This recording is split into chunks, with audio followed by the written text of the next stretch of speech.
Era uma noite comum, e Lucas, um garoto de 12 anos, ficou sozinho em casa pela primeira vez. Os pais saíram para um compromisso e, animado com a liberdade, ele ligou o videogame e decidiu pedir uma pizza.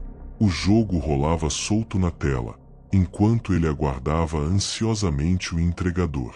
Quando a campainha tocou, ele correu até a porta, conferiu pelo olho mágico e viu um homem de boné vermelho e camiseta preta segurando uma caixa de pizza. Abriu a porta com um sorriso, mas a expressão do entregador não combinava com o momento. Ele olhou diretamente para o garoto e perguntou: "Você está sozinho?" Aquilo soou estranho. Lucas hesitou, respondeu com "Meus pais estão no quarto" e pegou a pizza rapidamente, tentando disfarçar o desconforto. O homem ficou parado por alguns segundos, como se estivesse analisando algo, e então deu meia volta e sumiu na calçada. A partir daí, a atmosfera dentro da casa mudou. O jogo perdeu a graça, e o silêncio entre os cômodos parecia cada vez mais pesado. Lucas começou a sentir que tinha feito algo errado ao abrir aquela porta. Ele trancou tudo, olhou mais uma vez pela janela e tentou convencer a si mesmo de que estava exagerando. Horas depois, enquanto já passava da meia-noite, Lucas ouviu um barulho seco vindo dos fundos da casa. Foi como se alguém tivesse tentado forçar a porta da lavanderia. O coração dele disparou. Com o celular na mão e as luzes apagadas, ele se escondeu atrás do sofá e tentou controlar a respiração.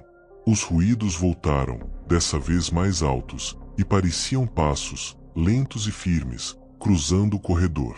Ele ligou para a polícia com mãos trêmulas, sussurrando que alguém estava tentando invadir a casa. A espera pela polícia foi interminável. O garoto não se atrevia a sair do esconderijo, e os passos cessaram de repente, como se o invasor tivesse percebido que havia sido ouvido. Quando os policiais finalmente chegaram, fizeram uma varredura completa pela casa. Uma das janelas dos fundos estava arrombada, e havia marcas de pegadas no carpete do corredor. A polícia confirmou: alguém realmente havia entrado. Lucas contou tudo, do entregador à pergunta estranha. O que mais assustou os policiais foi a descrição precisa do entregador. A pizzaria foi contatada, e ninguém com aquelas características trabalhava lá. Na verdade, o pedido sequer havia sido entregue por um funcionário oficial. Alguém havia interceptado a entrega.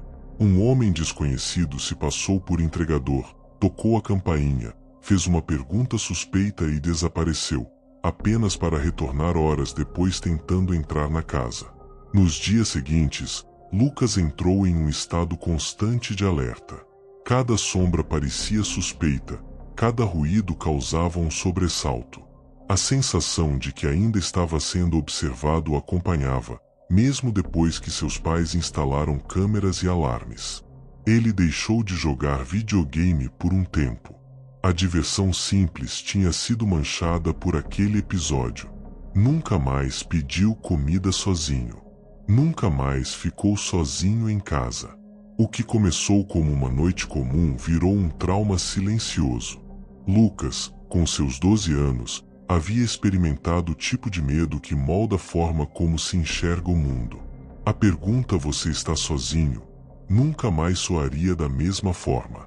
Para ele, aquilo foi mais do que uma tentativa de invasão, foi a quebra de uma inocência, o fim precoce da tranquilidade que só uma criança despreocupada consegue sentir.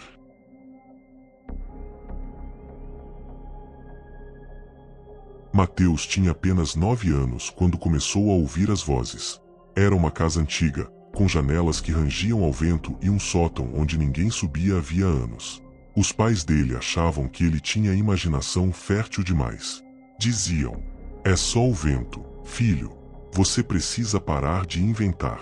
Mas Mateus sabia. Sabia que algo se escondia no escuro. Sempre começava do mesmo jeito. Quando os pais apagavam a luz do quarto e fechavam a porta, o silêncio tomava conta. Por alguns segundos, tudo ficava quieto. Depois, vinha o sussurro: "Mateus." Era uma voz baixa, arrastada, que parecia escorrer pelas paredes. No começo, ele achou que fosse um sonho. Se cobria até a cabeça, tremendo. Mas a voz não parava. Você está me ouvindo agora, não está? Ele contou para a mãe. Ela sorriu e deu um beijo na testa dele. Você está crescendo, filho. Logo vai parar com essas bobagens. Mas as vozes ficaram mais fortes. E começaram a conversar entre si. Mateus ouvia nitidamente, do fundo da parede atrás do armário. Ele ainda está fraco. Mas logo, logo vai enxergar. Ele já está ouvindo. Certa noite, ele tentou gravar as vozes com o celular. Colocou o aparelho ao lado da cama, em cima de um caderno velho. No dia seguinte, com medo, deu play. Tudo o que ouviu foi estática. Até que uma voz surgiu bem no fim do áudio. Não adianta, Mateus. Só você pode ouvir. Na noite seguinte, as coisas mudaram. Em vez de só ouvir, ele viu. Quando olhou para o canto escuro do quarto, percebeu uma sombra parada. Tinha forma de gente, mas não se mexia. Só estava lá, imóvel.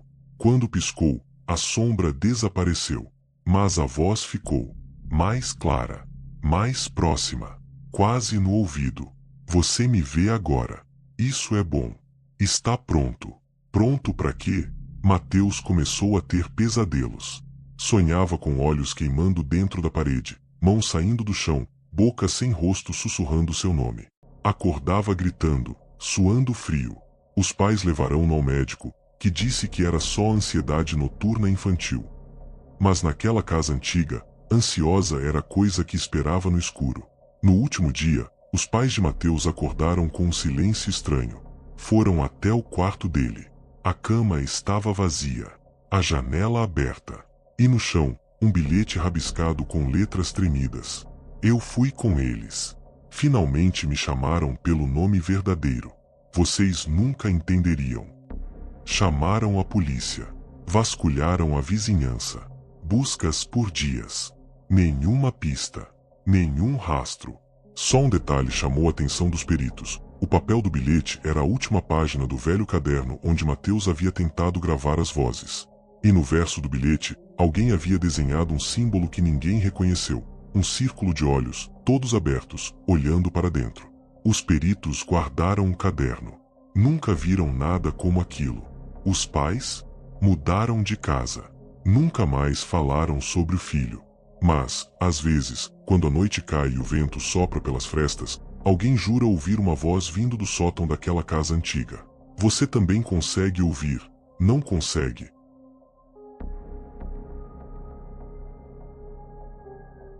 Henrique era corretor de imóveis e tinha um gosto por lugares incomuns.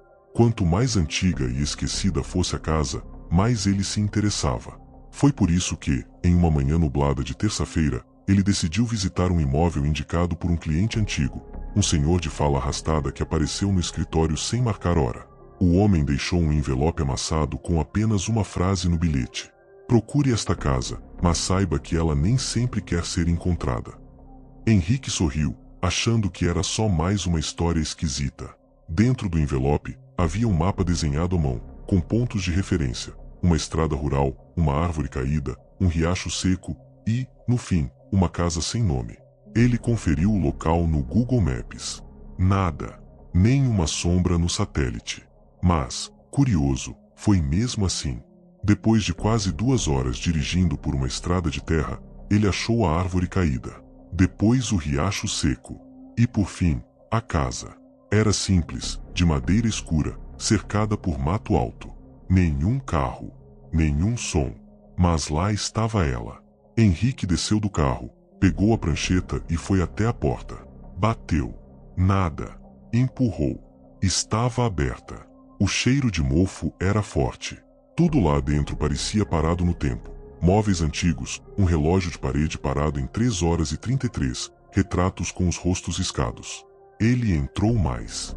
Os passos ecoavam de forma estranha, como se a casa tivesse mais espaço por dentro do que por fora. Em uma das paredes da sala, havia fotos coladas com alfinetes. Fotos de pessoas que ele não conhecia, mas uma delas chamou atenção. Era ele. Na foto, Henrique estava exatamente como naquele momento. Camisa azul, calça bege, segurando a mesma prancheta. Sentiu um arrepio. Saiu da casa rapidamente e correu até o carro.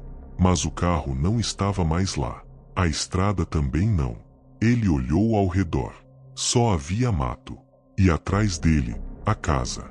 Voltou correndo. A casa agora estava diferente. Maior, mais escura, com mais janelas.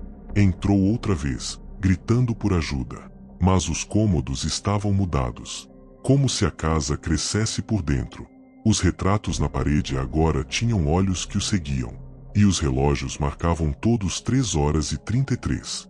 No centro da sala, havia uma mesa com um envelope amassado que receberá no escritório. E atrás dele, uma cadeira de balanço que rangia sozinha. A voz do velho senhor ecoou no cômodo, sem que ele estivesse ali. Ela deixou você entrar, Henrique. Agora, precisa querer deixá-lo sair. Mas a casa não queria. Dias depois, colegas de trabalho denunciaram o desaparecimento. A polícia foi até a área indicada. Nada. Nenhuma casa. Nenhuma árvore caída. Nem riacho seco. Só mato. Nada no satélite. Nada nos registros de cartório. Henrique nunca mais foi visto. Alguns dizem que, em noites nubladas, uma casa aparece brevemente naquela região. Alguns caminhoneiros juram ter visto janelas iluminadas e alguém parado na porta, acenando com uma prancheta na mão. Mas quando tentam voltar, a casa já sumiu.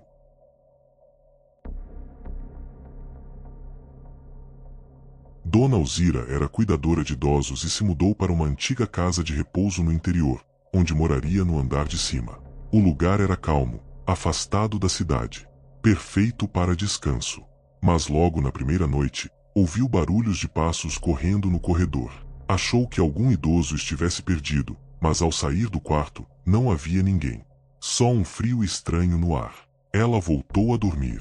Na noite seguinte, ouviu risos. Risinhos de criança. Ficou em dúvida. Criança? Aqui. Na manhã seguinte, perguntou à enfermeira-chefe, uma senhora magra de olhar cansado. Algum visitante trouxe criança para cá? Não. Crianças não entram aqui. E seria melhor não comentar esse tipo de coisa com os pacientes. O tom seco da mulher incomodou Alzira, mas ela deixou para lá. Nos dias seguintes, os barulhos voltaram. Às vezes choro, às vezes cantigas infantis. Sempre à noite. Até que, em uma madrugada chuvosa, Alzira ouviu batidas suaves na porta do seu quarto. Ela levantou e abriu. Ninguém. Mas, no fim do corredor, viu uma menina pequena, de vestido branco e pés descalços, parada diante da porta trancada de um dos quartos interditados. A menina olhou para Alzira e disse: "Você pode abrir para mim? Eu só quero brincar." A voz era baixa, quase um sussurro. Assustada, Alzira acendeu as luzes do corredor. Mas quando piscou os olhos, a menina não estava mais lá. Correu até a porta do quarto onde ela estava, trancada com correntes e tábuas cruzadas. No dia seguinte, perguntou à enfermeira sobre aquele quarto. "Aquele está lacrado. Ninguém entra. É por segurança. Mas, eu vi uma menina ali, parada, pedindo para entrar." A enfermeira ficou pálida. A senhora não viu nada. Entendeu? Naquela noite, Alzira não dormiu. Às 3h33 da madrugada, a porta do seu quarto se abriu sozinha. E do corredor escuro, vieram passos lentos, acompanhados de uma musiquinha infantil. A menina apareceu na porta com um sorriso estranho, os olhos completamente negros. "Você me ouviu. Agora tem que me deixar entrar." Alzira gritou, correu, acendeu todas as luzes da casa. Mas a menina sumiu. No outro dia, resolveu ir embora. Entregou a chave, fez as malas e não olhou para trás. Mas, ao chegar em casa e abrir uma das malas, encontrou um brinquedo antigo. Um cavalinho de madeira. E amarrado nele, um bilhete com letras infantis. "Agora você mora comigo."